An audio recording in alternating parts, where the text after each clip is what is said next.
നിങ്ങൾ ആത്മാർത്ഥ സ്നേഹമാണ് ആഗ്രഹിക്കുന്നതെങ്കിൽ സ്നേഹം പിടിച്ചു വാങ്ങാൻ ശ്രമിക്കുകയോ വിലപേശി വാങ്ങാൻ ശ്രമിക്കുകയോ ചെയ്യരുത്. കാരണം അതിലൊരു ശതമാനം പോലും ആത്മാർത്ഥത ഉണ്ടാകില്ല. മനുഷ്യൻ തിരക്കിലായിരിക്കുമ്പോൾ കൂടുതൽ സന്തുഷ്ടരായിരിക്കും. കാരണം അത് ജീവിതത്തിലെ വിഷമിപ്പിക്കുന്ന കാര്യങ്ങളെക്കുറിച്ച് ചിന്തിക്കുന്നതിൽ നിന്ന് അവനെ തടയുന്നു.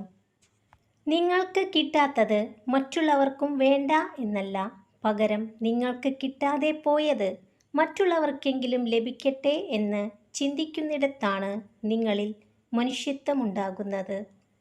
നിങ്ങളെ ആവശ്യമില്ലാത്തവർക്കു വേണ്ടി ഒരിക്കലും ഒരു സമയത്തിനപ്പുറം കരയുകയോ കാത്തിരിക്കുകയോ ചെയ്യരുത്.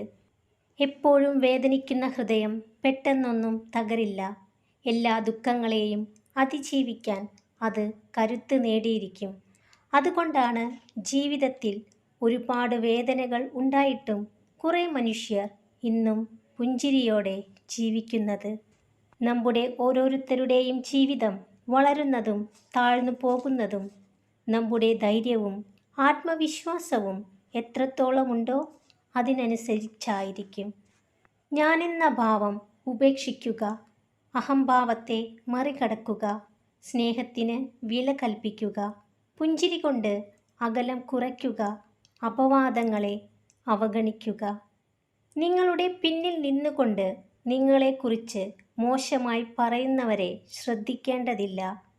അവരെ വിട്ടേക്കുക. കാരണം അവർ നിങ്ങളെക്കാൾ എല്ലാ കാര്യത്തിലും രണ്ടടി പിറകിലാണ്. അതുകൊണ്ടാണ് അവർക്ക് നിങ്ങളെക്കുറിച്ച് പിന്നിൽ നിന്നും കുറ്റം പറയേണ്ടി വരുന്നത്. തെറ്റുപറ്റിയാൽ ക്ഷമ ചോദിക്കുക.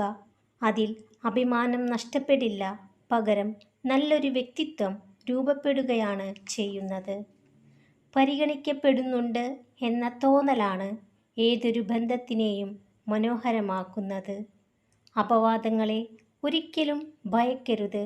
നിങ്ങളെ അതുകൊണ്ടൊന്നും തകർക്കാൻ കഴിയില്ല എന്ന് മനസ്സിലാകുമ്പോൾ ഇറങ്ങിത്തിരിച്ചവർ തന്നെ നിശബ്ദമാകും. ജീവിതത്തിൽ ആരെയും സ്നേഹം കൊടുത്തു മാത്രം ചതിക്കരുത്.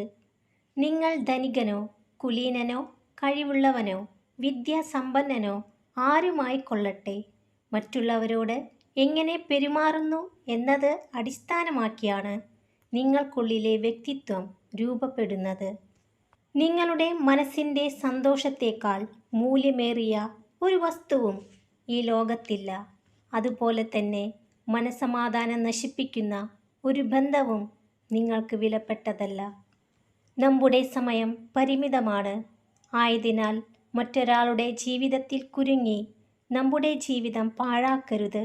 മറ്റുള്ളവരുടെ ചിന്തയിൽ അകപ്പെട്ട് അതിൻ്റെ പരിണിത ഫലങ്ങളുമായി ജീവിക്കരുത്. വിശ്രമമില്ലാത്ത നാവ് സമാധാനമില്ലാത്ത ജീവിതം സമ്മാനിക്കുന്നു.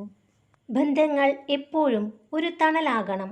പകരം പൊള്ളുന്ന ചൂടാണ് ലഭിക്കുന്നതെങ്കിൽ ആ ബന്ധം നിങ്ങൾക്ക് സമ്മാനിക്കുന്നത് വേദനകൾ മാത്രമായിരിക്കും. കൂടെയുണ്ട് എന്ന വാക്കിലല്ല, കൂടെയുണ്ടെന്ന തോന്നലിലാണ് ഓരോ ആളുകളും മറ്റുള്ളവർക്ക് പ്രിയപ്പെട്ടവരാകുന്നത്. ജീവിതം സന്തോഷപ്രദമാക്കി തീർക്കാനുള്ള ഒരു വഴി മനസ്സിന് എല്ലായ്പ്പോഴും ശുഭചിന്തകൾ കൊണ്ട് നിറയ്ക്കുക എന്നുള്ളതാണ്. കള്ളങ്ങൾ അതിവേഗം വിശ്വസിക്കപ്പെടും. സത്യം വിശ്വസിക്കാൻ തെളിവുകൾ വേണ്ടിവരും. ഇതാണ് ലോകം.